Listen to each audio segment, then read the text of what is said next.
Well, hello, church. Welcome to the Looking Both Ways podcast. Once again, I'm your host, Pastor Tim, alongside Pastor Rich, looking at yet another week in our series as we head further into the fall. Lots of exciting things coming up. Less than, actually a week from today, we have our harvest festival coming up, and then a month from today, we have our Thanksgiving Koinonia night. And then 2 months from today, we have our Christmas Eve candlelight service. So 1 week, 1 month, and 2 months. Great things coming up for a great season, and also a lot of great opportunities to invite people to church, to talk to people about Jesus. A big season where people are searching for something in every month, it seems. So exciting time for us, exciting time for our church. Especially as we continue this series. So, Pastor Rich, how are you doing? And what are we looking forward to this week? Well, thank you. I'm doing okay. It's been a busy week. I've been down the hill most of the week. I spoke Monday night at the Pastors Conference for the California Southern Baptist Convention, and then I was down there for that, and then I came up last night, and now I got to go back down the hill this afternoon. So it's just one of those weeks. And so trying to get a few things done here this morning as well.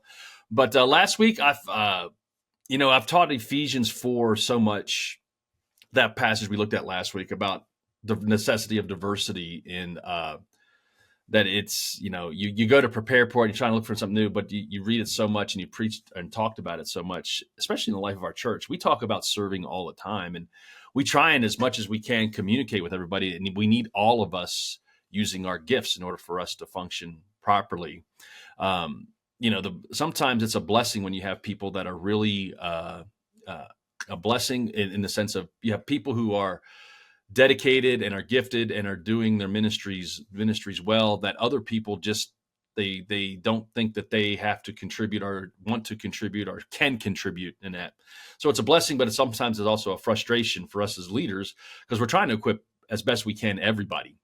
And so we want everybody to be involved because it just makes life easier. I'm dealing with, I think it's plantar fasciitis on my left foot, and I'm starting to notice my foot gets really, that's why I sat down last Sunday. I was just trying to keep off my foot as much as I could. And so, which as an aside, I really like sitting down with the table and preaching that way. I just really like doing that. Yeah, you can make that your new style. Yeah. And so I was noticing yesterday that my right calf, because I'm putting so much more on my right calf and the things that I'm walking around and stuff, it's like, man, I'm getting sore down there. So everything doesn't function the way it should. And that's the picture that Paul gives us in that, in all of those things. But just trying to remind people that if you're a follower of Jesus, that's who you are. You have a gift. The gift's to be used in the church first. You could see some of the faces, quite frankly, when I said you're supposed to serve in the church first. And people struggle with that. And I guess it's because I've always been that way, even before I was a pastor, even when I got saved in my church and grew up in the church that I was in. It's like, I got to serve the church first. I never even thought that any other way. And so I guess I may be unusual in how people think like that, but you're supposed to serve your church first, and there's other great things out there, and you can do those things, and we should, but there's we got to serve the church first to build the body. It's a maturity thing. I hope that's what a lot of people saw is it's about growth. Growing spiritually is using your gifts, and it's mature. As a congregation matures spiritually, everybody's using their gifts. It has nothing to do with age. It has everything to do with spiritual maturity at that point. And obedience. We talked about this with the students last night. That 1 John 5, that 4 pieces to overcoming the world, one of them is obedience. And in John 14:15, Jesus flat out says, if you love me, you will keep my commandments. And when you look at his commandments, even his last ones before he ascends into heaven, what are his commands all about? His commands are all about serving and teaching and preaching and baptizing and all of that. And I think we all know what it's called when you don't obey a command from Scripture. Right. We And try and keep that pretty simple around here. exactly. And it's, I mean, people don't realize this, that, you know, if you're not serving, then you're disobeying God. And if you're disobeying God, that's called sin. And so there's a reason why God allows us to be a part of his work. And I like the picture that you painted, that we all have a part to play. Uh-huh. And anybody, I think you'd agree, anybody that says they're not qualified hasn't read their Bible, because God uses people that are completely unqualified. Moses had a speech impediment. Peter was a terrible fisherman. You know, when you look at Scripture, God uses unqualified people, and I think the best part about that is because then at that point it has to be Him, Yeah. because you cannot fall back on your abilities and your talents, because there's a big divide between talents and gifts. Mm-hmm. And so, well, I define gifts simply as something that you have after you're saved. A lot of people have a lot of talents before. I mean, Michael Jordan could shoot a basketball before, you know, from early years, but that's a talent, you know, and it's, and those things like that. I don't know whether he's saved or not, but you know, there's people that have certain things that they could do before then. And some people are just great organizers, but then all of a sudden they become saved. They're great organizers, and then they can preach and teach, and Mm-hmm. that's where they are with that. So I think because people always ask what's the difference between a gift and a talent, you know, and that's the simplest way I know to try and describe it to people is in that sense. But yeah, and so that's really what, you know. Then talking through that, looking at that, and I was, you know, thinking about that as I was coming in here with that point. It should be it's an honor to serve. It's a frustration, because it's people. We're all people, and we all have to overcome our baggage and our stuff. Jesus overcame all of our baggage. Yeah, well, in First And, Thessalonians 5 is a great picture of that. You know, it says, "Be above all, you know, admonish the idle, encourage the faint-hearted. Above all, be patient with everyone." You mhm, know, that is the picture of, hey, you're going to serve, and it's hard to manage people. And again, like the difference between those talents and those gifts is talents are seasonal. You know, mhm, you're talented at basketball until your knees give out, or you're talented, you know, as an artist until your hand cramps up, or whatever it may be. But giftedness, you know, I heard it described. We actually did a series back when I was in Colorado, and it was called Gifted. mhm. And we talked about spiritual gifts, and the pastor at the time, Bruce, went into this. When you're serving in an area where you are gifted, you could just keep going. There's this level of perseverance that you can't really describe. When you're serving in an area that you're not gifted, sure, I mean, we serve in those areas, but man, it's tough, you know. But once Yeah. you find that spot where you are gifted, you could continuously persevere, because again, it's not you working by the sweat of your brow and the strength of your back; it's the Spirit working through you. And Uh, and that's because you're fulfillment. You're being fulfilled. right. When we're all running around doing things that the church needs, which you got to be able to do that too, every now and then for a season, or however long it takes. You know, you're fulfilled when you find that, if you find out you have the gift of teaching, and you find out you're actually gifted to teach kids, and it's the kindergartners, and you just find fulfillment in that, that you can keep going with that. And that's where, you know, I think about like Gail Moore in our church, who taught preschool for decades around here. And that's where she's a good teacher. She's great. She's taught a lot of people in this high desert over the years. And so, but that's where she find her fulfillment, and she was good at it. And so then you find others who they go to teach, and they're teaching a group. They feel like they can teach. They're teaching the wrong group of people. Hmm. And that's where that whole shape thing comes in that we talked Sure. about the out time. But yeah, and initially people, the Spirit say, I'm really liking how God's making the connection between, and leading me to try and make the connection between Ephesians 1, 2, 3, 4, especially those first four chapters. We're starting to move into the living it out this coming week, but you know, to live a life worthy of the manner you've been called. Well, that all connects back, and it all connects back, and it all connects back. Paul, you see the brilliance of Paul's thought and how God used him to write that out. It's just to live worthy of the calling you've been called is to live out your giftedness. Right. That's the Well, and you mentioned teaching a lot, but I mean, there's so many more gifts. And right, again, I like that we discuss the difference between fruits of the spirit and spiritual gifts, because right. fruits of the spirit, those are not spiritual gifts. I mean, they are. I mean, in a way, they are.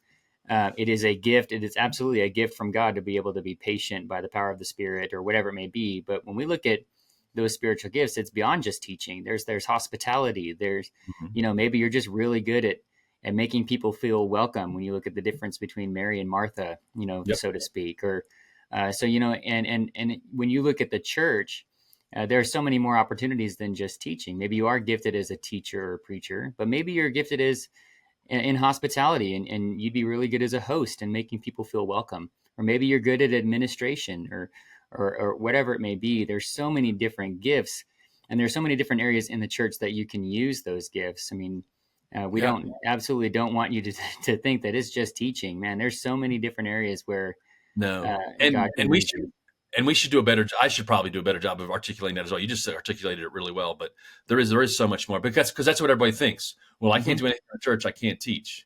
I'm Yep, like, I'm not a preacher. and service is actually a Yeah. spiritual gift as well. Hmm. Um, and so there are just people who they find fulfillment in no matter what it is, setting up tables, folding chairs, doing what needs to be done to help the larger church to do. They find fulfillment in doing that, and that's a worthy thing Well, for people. and They're that's not why I looking think for one of the credit; they're most just looking to serve. Yeah, and one of the most important, I truly believe that one of the most important roles in the church is deacon. I mean, deacon, that's literally what it means. Right. And maybe you aren't a preacher, or maybe you aren't a teacher. But man, without deacons in the church, I mean, that's really the lifeblood of that keeping things moving. And maybe you're not the person that wants to stand in front of a class and teach or whatever it may be, but that role of Yeah, deacon in the I always church tell them is they're the so chief important. servants. They're the Yeah, chief servants. You, yeah, they're, the chief and that's servants. why we always trying to get more in there, especially younger generation. I It's was going not to say younger. Yeah. we call it an office in Baptist life, but we got to be careful about that because that can get you in trouble. I Hmm. know people like titles, but deacons shouldn't need. I mean, I know why we have them, but deacons shouldn't need a name tag to Yeah. be a deacon. And so, Well, and again, this is all the more reason for you to take Rooted. And I know this was mentioned there. Rooted, we talk about spiritual gifts. There's not an actual spiritual gifts test in the Rooted book, but there are many that we can point you to. And it is extremely valuable to just know your spiritual gifts. But here's the thing.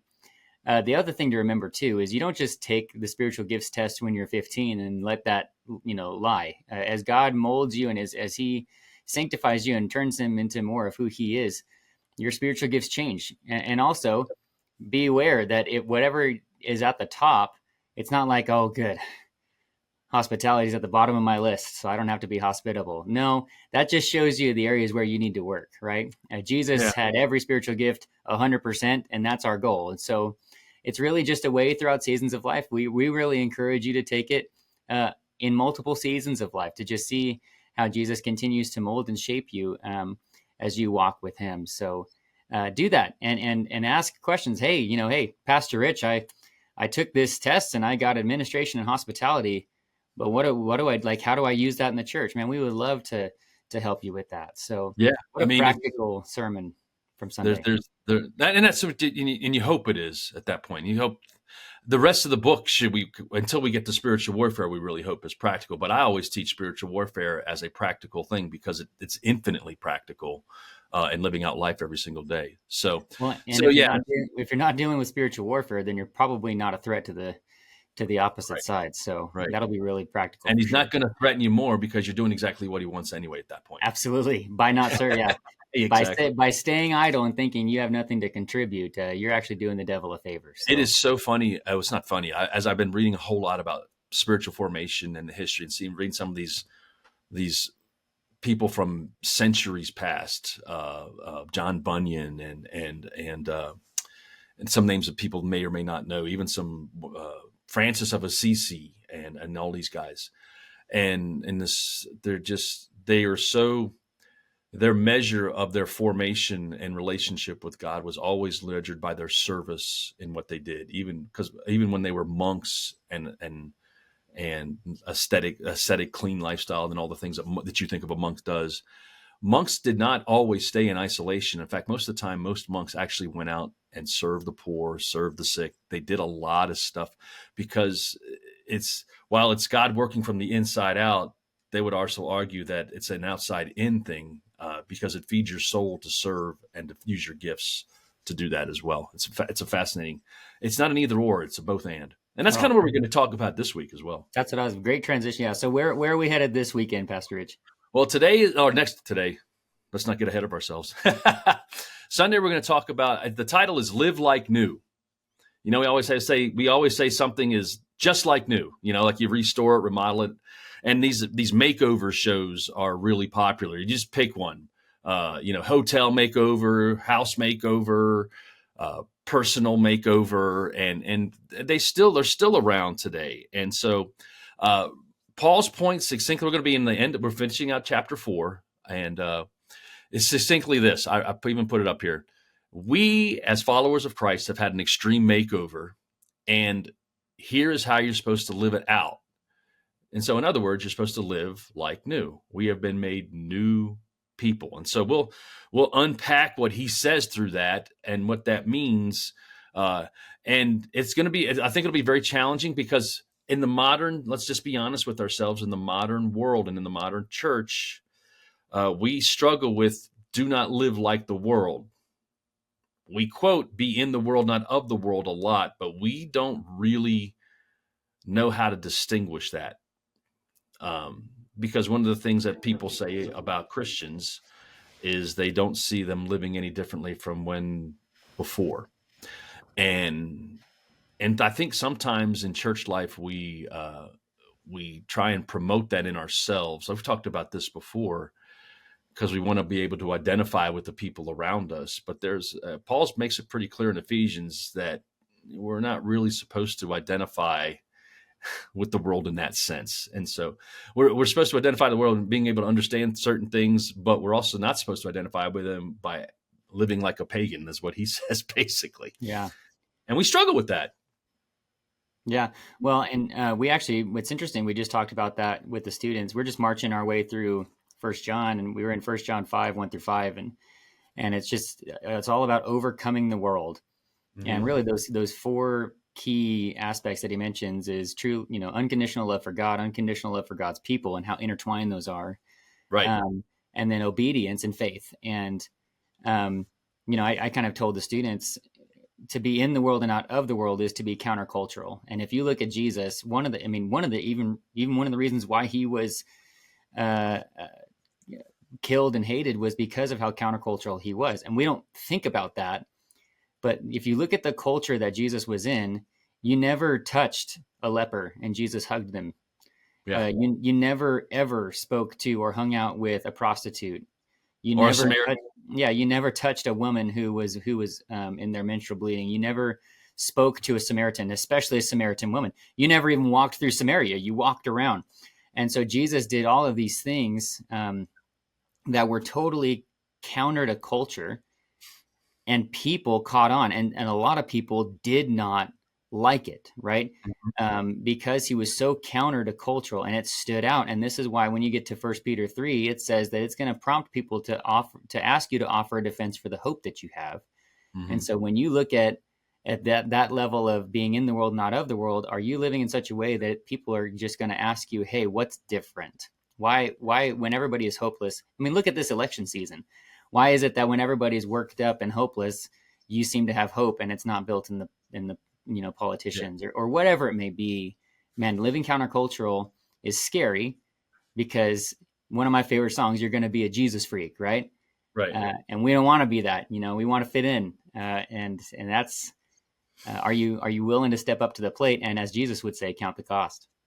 And it's what's interesting, and what I'll talk about, and what Paul does here is.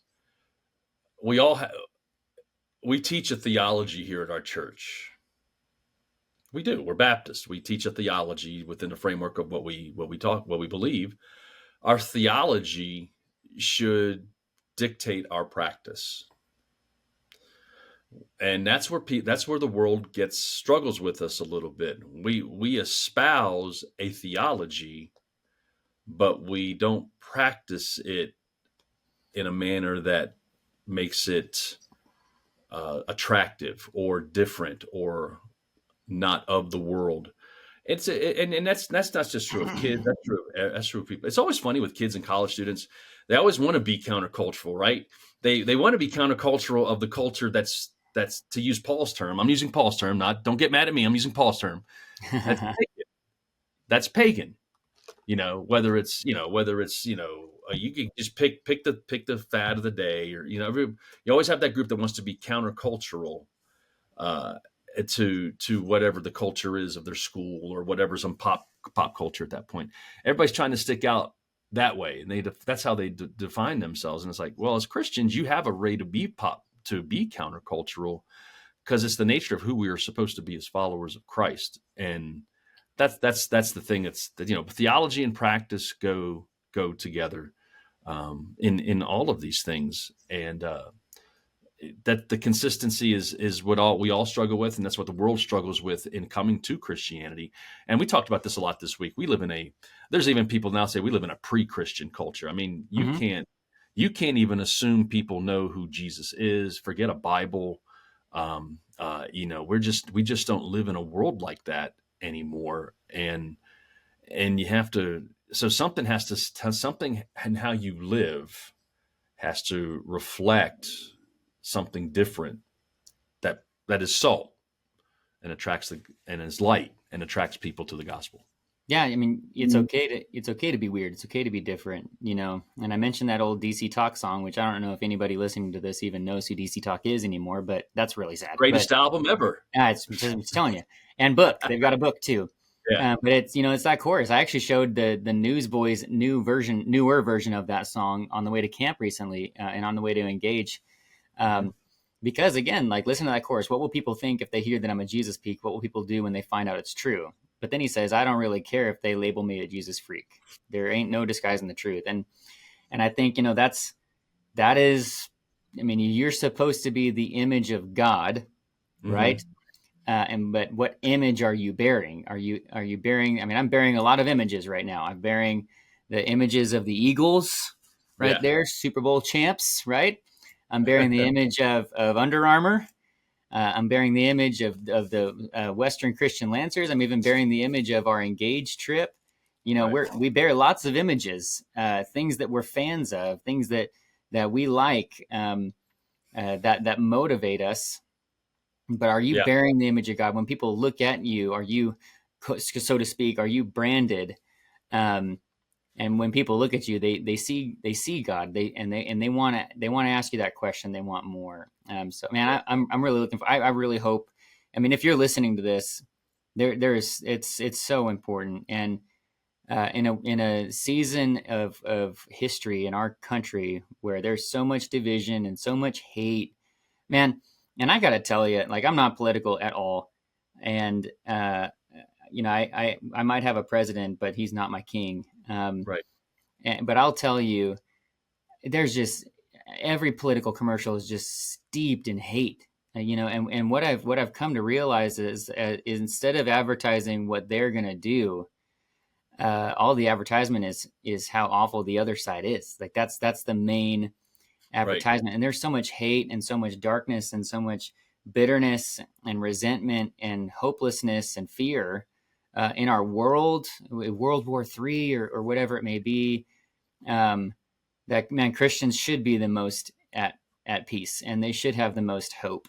And for some reason, and it should be, like you said, it should be a light, like a bug light. Like people should be like, man, I have to be a part of that, because they are the only ones that have hope. They're the only ones that have peace. They're the only ones that aren't dealing with anxiety. And yet for some reason, that's not the case. And I think there needs to be a change in culture in our churches, not just Living Hope Church Hesperia, but really the global church.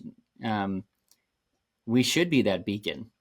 People should want us to offer a defense for the hope that we have, because they don't see it anywhere else. It should look drastically different, just like Jesus was so drastically different. He didn't have a PR team, and yet for some reason he attracted crowds. And if you read scripture, the things that were attracting the crowds was him being countercultural in such a beautiful way. And think about it. Think about it this way. It used to be you were countercultural by wearing a Christian T-shirt. Everybody wears Christian T-shirts now. Everybody does. Mm-hmm. Or they wear the cross necklace. Or the cross. Yeah. A cross tells nobody anything about where you're at with Jesus, because everybody wears them. So it's got to be something else. And it really does. And I mean, guys, I get the struggle. We all get the struggle, but that's where the Holy Spirit has to come in.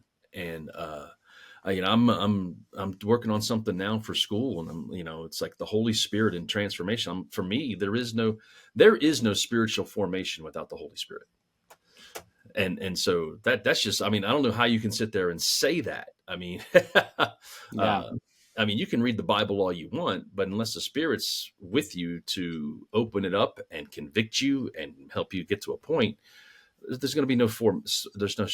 It's a lot of book stuff, but there's no shaping in doing that. And again, it goes back to what you hear me take a lot. A lot of these things, it's about surrender.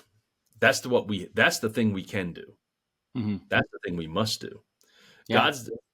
God is very patient with us, and it just amazes me all the time when you think about the fact that God lays it out for you. He gives you the option to surrender or not to, because that's the loving thing to do, and he wants us to do what we do out of love, and love is a volitional thing. We're not robots. There's going to be no AI to make you love God, right? And so that's really what it comes down to. And if you look at the things he challenges us on, we'll talk through that. Being angry and not sinning, or telling the truth instead of lying. Those are tough things for a lot of people. Well, and the truth is the truth, and that's the other thing is the truth isn't what you decide it is. The truth is the truth should change you. You shouldn't change the truth. And I think our culture is all about you changing the truth to fit your system of life instead of fitting your system of life to what the truth is. And if it's funny that you mentioned that, ads that drive you crazy. Yeah. It's funny that you mentioned that. I've been reading Joel, and Joel 2:32. I just read it this morning. Everyone who calls on the name of the Lord will be saved. And you talked about surrender. I have a Charles Spurgeon study Bible that my brother gave me. And he said, and just in commenting on that verse, he says, we are the beggars and he is the benefactor. But then he says this, calling on the name of the Lord, he says, this puts the matter into the hands of the Lord and takes it out of our hands. So that concept of calling on the name of the Lord, it says all who call on the name of the Lord will be saved. That almost sounds like it could be a New Testament verse. That's from the Old Testament. And that aspect, that act of calling on the name of the Lord, that is surrendering. And what happens when you surrender? You're saved. Yeah. You will be saved. And we were just looking at Psalm 91 last night. A beautiful verse, but it's talking about love of God, because he holds fast to me in love. I will deliver him. I'll protect him. When he calls to me, I will answer. And I will be with him in trouble. I will rescue him. So I'm excited. You're right. It is all about surrender and just realizing it's not about how much you do. It's not about how much you have. It is about just calling on the name of the Lord and saying, in Carrie Underwood style, Jesus, take the wheel. And you show me what I'm supposed to do. So, whoever's version of that song you remember. I don't know. Sounds good, man. Thank you so much, Pastor Rich. Again, we could probably just talk about this forever. Maybe we should more often. But this is the Looking Both Ways podcast, where we take a look back to remind ourselves what we learned on Sunday, but also get excited and look forward and prepare our hearts for what's coming this weekend. So we're excited to see you all as we continue to walk through this season in our church. And again, 1 week away from Harvest Festival, 1 month away from Thanksgiving, Koinonia night, and then 2 months away from our candlelight service. So many great things happening in our church. Make sure you stay in the know. Sign up for our newsletter on our website. Follow us on social media so you can always stay up to date on what we're doing as a church and as we seek to be the church. And this is one of the ways that we're doing that. So thanks so much again for your time, Pastor Rich. And all of you have a great rest of your week. We'll see you this weekend.